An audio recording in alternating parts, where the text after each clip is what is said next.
The Russians have clearly reassessed their objectives in the war and focused primarily on the East.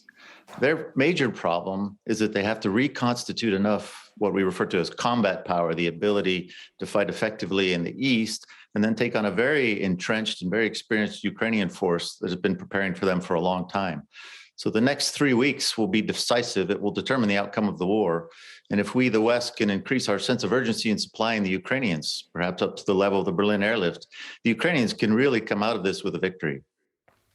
I believe the US National Security Advisor, Jake Sullivan, saying that he expects Russia's newly appointed general to be even, I think his name's Alexander Doronikov, to be even more bloody and determined to break the soul of the Ukrainian people. Yes, I agree with that assessment. The Russians are medieval, they're brutal, but they're not stupid. And so they learn, and they've learned quite a lot about how the Ukrainians are fighting.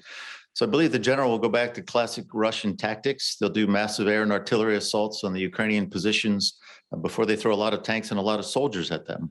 But it's going to be a difficult proposition for them because we just don't assess that they have the energy to be able to carry off that sort of campaign. And it will cause a lot of brutality, as President Zelensky has predicted. It'll look like World War II, as the Ukrainian foreign minister said.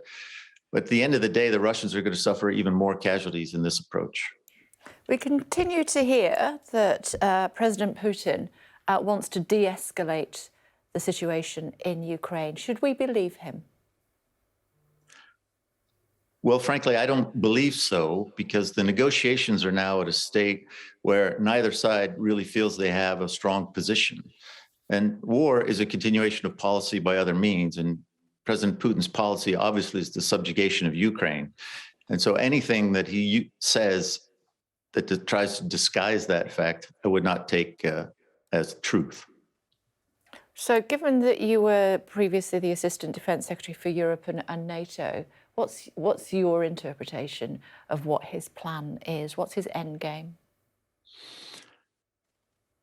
Well, I think given the success of the Ukrainian military, his end game is shifting.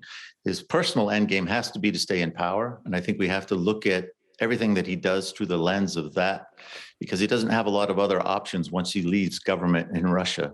And so his end game is to stay in power, which means he has to play to the domestic audience, which means he has to come out of this with a victory. And so enhancing the position of the Russians in eastern Ukraine, in ostensibly the Russian-speaking areas of Ukraine, by taking a land border, a land bridge, if you will, from the Donbass down towards the Black Sea, and enhancing the overall state of the Russians' ability to claim that they're supporting Russian speakers in Ukraine, I think will be enough of a victory for him to consolidate his gains, sue for peace, achieve some level of sanctions relief through negotiation, and then wait us out, wait a few years and try again.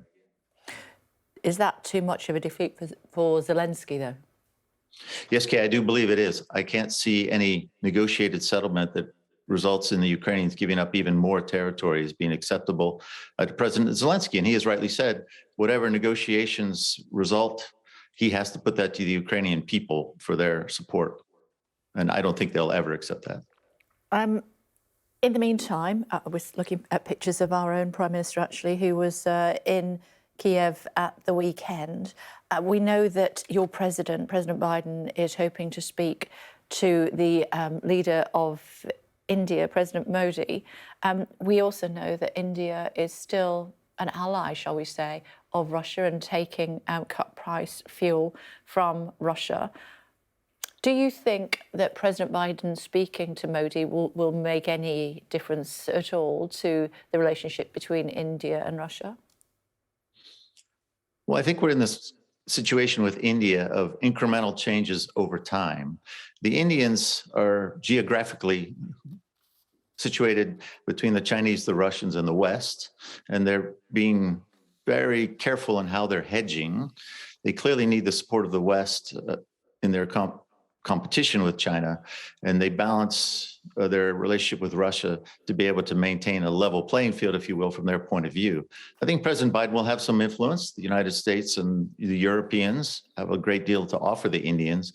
And the Indians are being very coy as to how they're going to position themselves for the outcome of this conflict. But I think very gradually, President Biden's influence and the influence of Prime Minister Johnson and other European leaders will bring the Indians more on side as they see that the Ukrainians are going to come out of this war with the Russians in a better position. Okay, we appreciate you, I don't know, getting up early or staying up late for us. I'm not sure which one it was, but either way, we do appreciate it here on the programme this morning. Thank you. Thank you very much, Kay.